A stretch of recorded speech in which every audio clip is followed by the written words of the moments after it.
As we've been reporting, California residents are now realizing that deadly, destructive fires can start any time of the year. William Brangham is back with more on what is driving this new, dangerous condition. That's right, Judy. As we reported before, there are major fires causing havoc in California, including the most deadly and destructive in the state's history, the Camp Fire, which is still burning in Northern California. Over the past 6 months, our science correspondent, Miles O'Brien, has been shooting a film about wildfires for the PBS science series Nova. It's called Inside the Megafire, and it will air next spring on PBS. This past week, Miles was there in California filming just as the Camp Fire broke out, and he joins me now. Miles, it's great to see you safe and sound, but I'm just curious what that was like when you're there on the ground when that enormous blaze broke out. Well, William, our day began in Redding, California. We were there to interview some survivors of the car fire back in July. And on Thursday, about 6 in the morning, we got word that there was a fire in Pulga, California, about 100 miles away. We had no idea what we were going to be getting into. We made our way down and we approached on the northern side of the fire in the unincorporated settlement of Magalia. And William, there was fire everywhere. Houses on fire, trees on fire, smoke everywhere. Very few first responders. But even if there were, it was a reminder that there was no humanly possible way to stop what was happening. It was terrifying. It was horrifying. It was, frankly, mesmerizing. I know that by all accounts, this was a truly extraordinary event. I believe it burned 80 acres a minute at the very beginning. It's now consumed, I think it's over 100,000 acres have been burned. This, I guess, the technical term for this is a megafire, and my understanding is we're seeing more of these events. Why is that?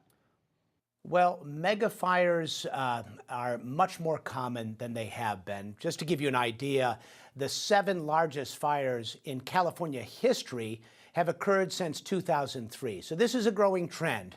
We were meeting up with a fire meteorologist from San Jose State University, Craig Clements. He and his team have a truck that is rigged up with all kinds of meteorological gear, including a LiDAR system, which is basically radar with light. He points it at the plume of the smoke, and he's able to see through the smoke and determine the wind direction and speed and understand some things about the weather. Fires create their own weather, and they're also impacted by the ambient weather around them. And this is of great interest to researchers to help them understand how these big fires propagate. They sort of develop a life of their own. Craig Clements points out that California, when you consider its terrain, the amount of fuel available, and the weather, is the perfect place for these megafires. When you have that happen, you have dry fuels, real strong winds, dry air, and warmer temperatures. That's the combination for extreme fire behavior. And California has multiple mountain ranges, multiple wind systems, and all sorts of different fuel types. And we have the most ecosystems of any other place in the United States, and they all burn hot. So he's describing this incredible amount of dry tinder to fuel these fires. What are some of the other main factors that drive these big blazes? Well, we shouldn't overlook one important factor, which is many more human beings are moving into the woods. There are now 100 million Americans who live in what is known as the wildland-urban interface, or the WUI, as researchers call it. And 84% of all wildfires now are attributed one way or another to a human cause. So the humans are there, and then they're causing the fire. So that's a big part of it. But there's also the issue of climate change.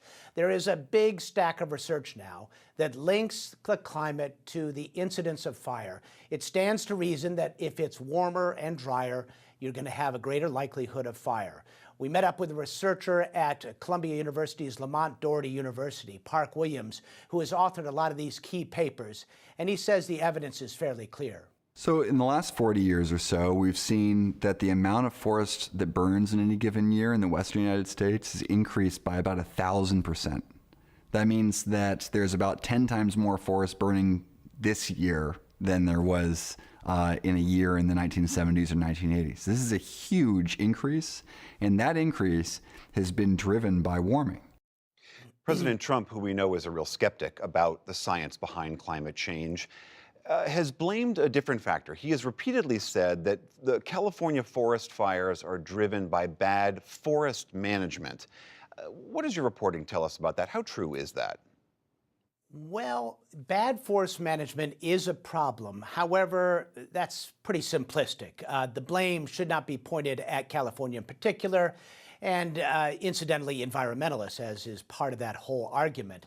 Really, the story goes back about a century, and the effort to protect timber and timber interests in the United States. That's really how the Forest Service began, and it began a century of very aggressive fire suppression.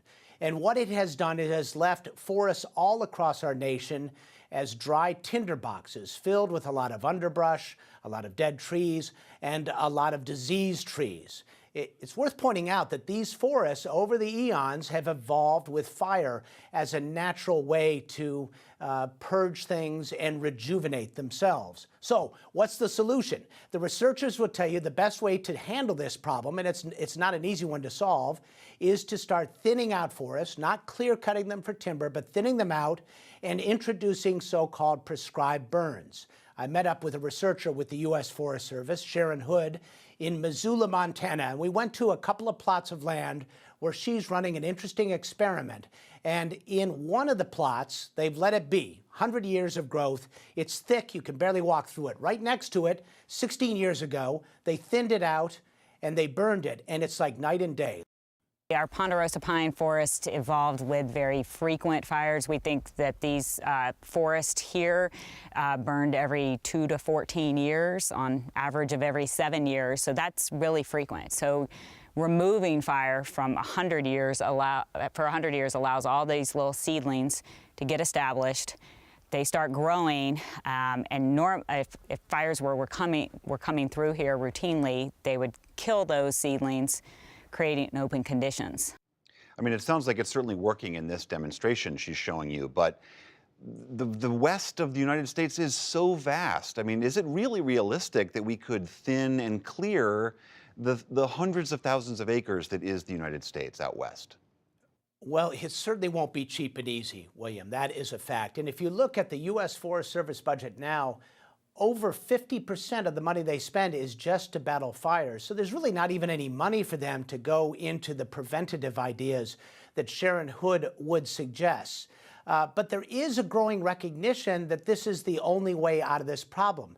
But there is also a lot of opposition to it. And here's the irony. The opposition, the most heated opposition, comes from the people most affected. It's the people living in the woods who don't want to have their view changed by thinning or to have the smoke that is caused by the prescribed burns. But what the experts will tell you is the fire is inevitable. We need to learn to live with it. And it's a question of whether we want to do the fire on our own terms or wait for something as horrible as the Camp Fire. And if the trends continue, we're just going to see more and more and bigger fires. All right, Miles O'Brien, thank you very much. You're welcome. The Nova documentary Inside the Megafire will air in the spring of 2019 on PBS.